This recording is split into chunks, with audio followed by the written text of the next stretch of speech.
Welcome back to County Connection. I'm Robert Henning, director at the Rockpile Museum. And with me again this month is Heather Rodriguez, museum educator. That's right. Right. Good morning. Good morning to you. So what are we talking about? We're talking about Storyland. Oh, yes. Right? And We've mentioned this in previous months. right, like teasers. Yeah. But now it's here. It's here. It's here, and we're super excited about it. I know I am. This is potentially, I always ask you, because you're the history guy. History guy? The history guy. History guy. I think this is the biggest exhibit Gillette has ever seen, Campbell County has ever seen. Would that be fair? At the museum? Yes. Probably. Yes. Yeah. Biggest traveling exhibit by far. But it's geared towards kids, and so I love it. So when we talk to people, because they're like, oh, an exhibit. No, you're not catching the vision. The vision is, and I tell people, if you've been to a huge mall like Mall of America or anything like that, where they have these enormous playlands for kids that they can just go and have so much fun, that's what this is. And so it's going to be this, like, we're taking over the entire back room almost. With an exhibit that is perfect for kids, has hands-on. They learn 7 different books. It goes through great classics. We had a kiddo come through the other day that was like, "What if you give a mouse a cookie? That is a classic." He was like 9. Yeah. So these are books that resonate with the kids and that they can come in and play. The fact, I think one of the most beautiful parts is it's in the worst weather that we have in Wyoming, which is that January to May. Right, all the way to May. Yeah. And so what a great opportunity for grandparents and parents to bring their kids. And of course, it's free admission because this was given to us by a grant from the Recreation District. And so I am so excited in that we have people the school district is completely behind this. They're going to be busing in kids 6 times a week. The Children's Development Center, they're going to be busing in kids 1 to 2 times a week. So I just think, what are you excited about the exhibit? Well, I'm excited about the fact that it's play, right? And we have hands-on and learning tools and play areas at the museum currently and always have had. But this is different in that the entire thing is play. There's no old items or rare items that can be broken. We have to worry about things probably will be broken, but that's okay. Yeah. The whole thing is designed to play and have fun and learn. And so I hope it attracts a little different crowd maybe. I think it will, and it's so important to get people in the community understanding that museums are not necessarily what they've always thought they were, that we're so often, and you're right, we have lots of interactive things for kids, and it's a great place for them to learn because the history is there, so parents are engaged, grandparents are engaged, kids are playing, and as we work towards different things that we add, I think this is a great innovative idea for us to see what works and what draws people and getting more people in the museum and getting them excited about what could be. Yeah. That's really what this is, right? For sure. Is that this is what we could have in Gillette, Wyoming, in this great community. Yeah. And so I think that's exciting too. Yeah, it is. So tell me, let's get into the books. What are the books? Oh, I happen to bring them all with me. So we've talked about this exhibit brings these books to life. So what are the stories? What are the books? It does. And what can kids, what can they experience around each story? So that's a great segue because we actually are selling all of the books in the museum store right now. So if there's some that you don't have, you can come to the museum and get these. So we'll talk about the first one is The Tale of Peter Rabbit. And what's so funny to me is I grew up with The Tale of Peter Rabbit and I read it to my kids, but a lot of kids today don't know this book. Yeah, great book. It is. It's this truly is a classic to me, right? It's been around for a long time. Yeah. And so in the actual exhibit, the kids can play in the garden. They actually can go into Peter Rabbit's house. There's a giant Peter Rabbit stuffed animal that they can tuck into bed. And so this is very much the kids become a part of the storyline. Well, how cool is that? It's very cool. And it's not a house, right? No, it's a tree. burrow in a tree. Yes. So a giant tree. Yeah. Yeah, that's the thing that I don't think people really understand. These are 7-foot, 8-foot tall items inside. Yeah. The carrots look like they're probably 3.5, 4 feet high. Yeah. Carrots and cabbage. And So what great imaginative play for them as they, and I think to myself, I'm like, oh gosh, this is an Instagram moment. You're going to be able to get all these cool pictures right here in town, and you can come back over and over and over. So that's exciting. So yeah, and I think kids will know the movies, right? The movies are more recent. I don't know, because we've had some littles that they are like, they know recognition. Really? Yeah, so those are always fun, because then we're bringing The good back a movies. classic. So what are we doing? We're bringing history, right? We're bringing history to life. Then we have Where's Spot? So this is a super fun, and this is why so much of it's geared towards from birth, which really Where's Spot? This is one of the littles can play, and they have boxes that they can open with letters. They have different play in this.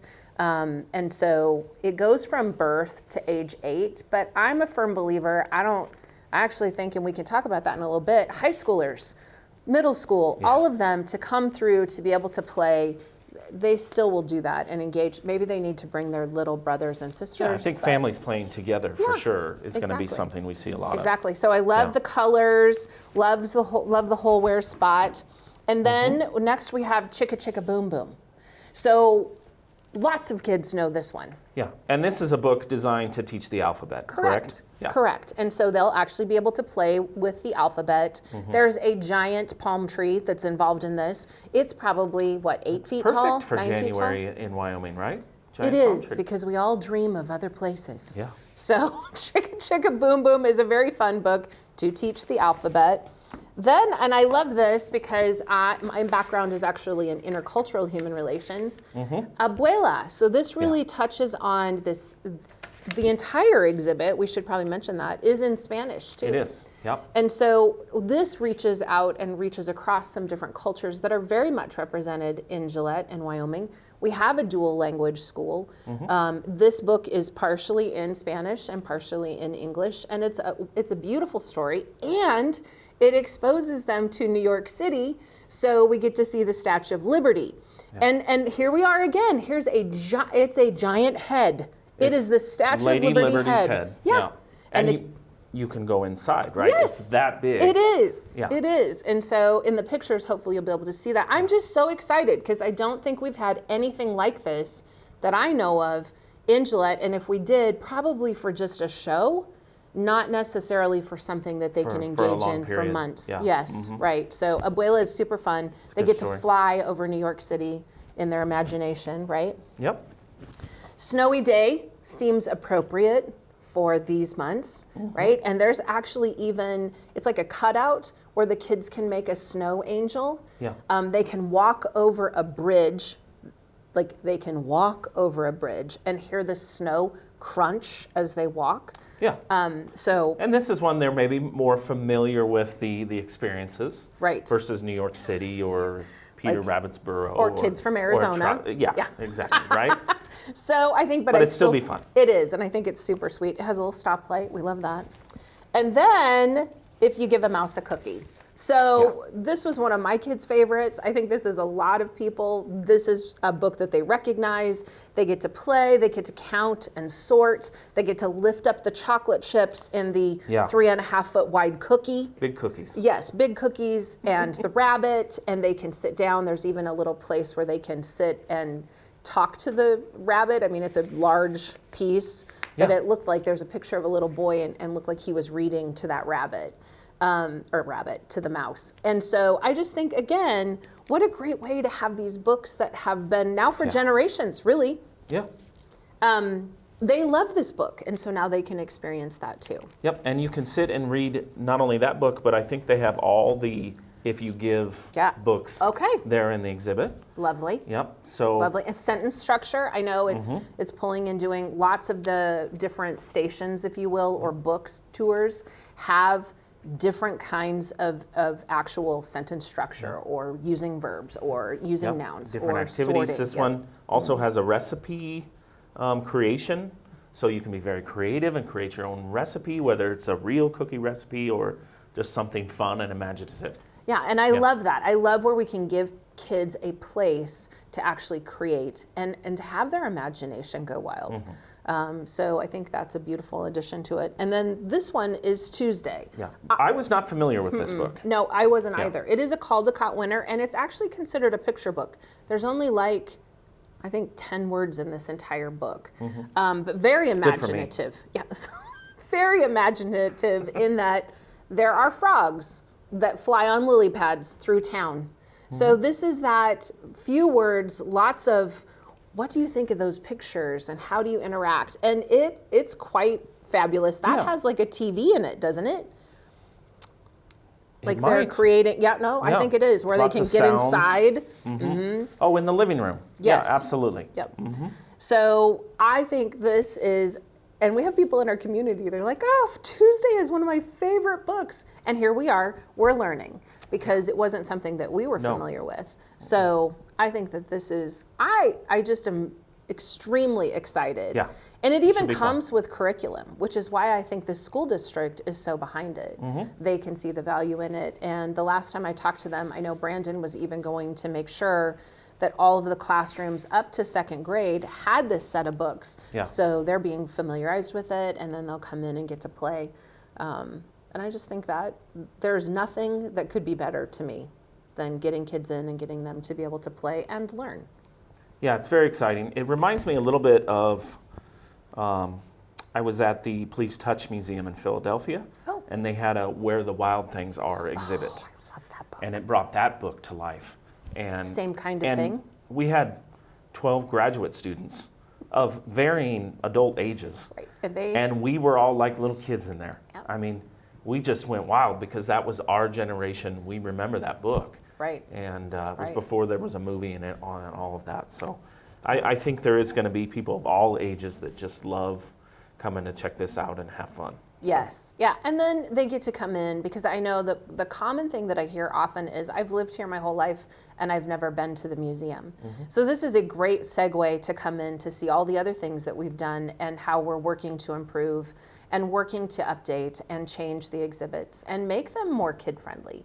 Yeah. Because we know that our demographic really is, honestly, it's a lot of grandparents who want to instill the importance of history for their grandkids. And so this is, it really does open the door, no pun intended, open the door for greater education opportunities. Great. So when does it open? So the first full day that it is open is Saturday, January 18th, and we will be open Monday through Saturday from 8 to 5 every day. It is free admission for the entire museum. I have talked to a couple people that because we're promoting so much of the exhibit, they think that the exhibit is free, but the visit The whole to the museum. whole museum is free. And so what a great, bring the kids, bring them lots of Perfect times. time to but come keep in. bringing them back, yes. Yeah, and we really wanted to make this accessible, right, for everybody of all backgrounds, folks that maybe couldn't afford the admission fee normally. Right.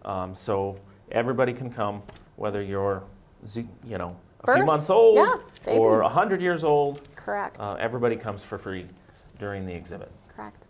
So yeah, thank you for the Recreation District making this possible, and thank you for being brave enough to write the grant to get this giant thing, because this will turn everything that we do a little bit in a whole different direction. So Yeah, I'm and excited. so it's funded by the Campbell County Community Public yeah, Recreation you District. go ahead and say which all is of it. a mouthful, but this is our tax dollars Right.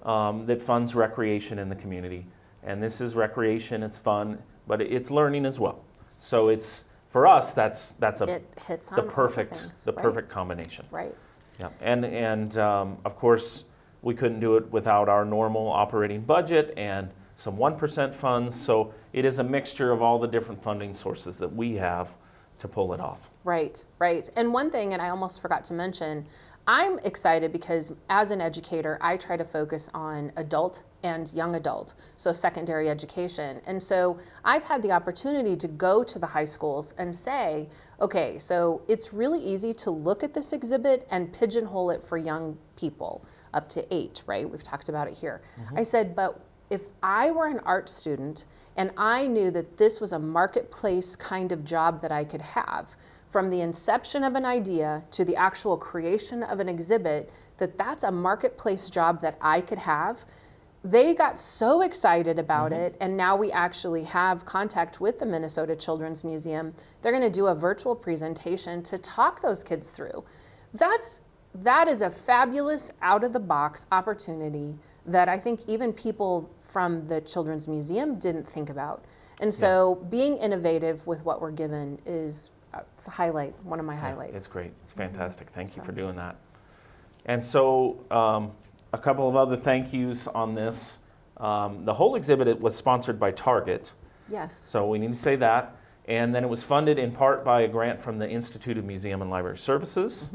That is the only federal agency with funding for libraries and museums. So kind of an important thing as well. So this is extremely well done, right? I mean, this is not we don't have stick figures. Yeah, it's and really Minnesota nice. Children's Museum, where it comes from, is one of the largest children's museums in the country. Very well known. And they have this traveling exhibits program. So this may not be the only one we bring. There's one on trains. There's a train one that I would love because I love trains. And there's others. There's others. There's Wild Kratts. My boys love Wild Kratts on PBS. And There's some STEM-oriented ones. And so, I think it's a great, I'm hoping that this repeats and that we're able to do this kind of exhibit again. Okay. So again, January 18th is the first day. First full day. And free admission. Correct. What else do people need to know? Anything? Not really. It does go, we always hesitate a little bit because we want everybody to come and to keep coming, but it will be gone eventually, and May 10th is our tentative date that will be packed up and leave, so make sure to get there. Yep. Anything else at the museum coming up? I love it when you ask me these questions because my whole world right now is focused on Storyland. We are going to do Sheep Herders Festival in May also, and we're working on some other behind the scenes. We're trying for a tractor pull in July, and so most of the programming that will happen over the next few months will be centered around Storyland. So that's really kind of what's coming. Great.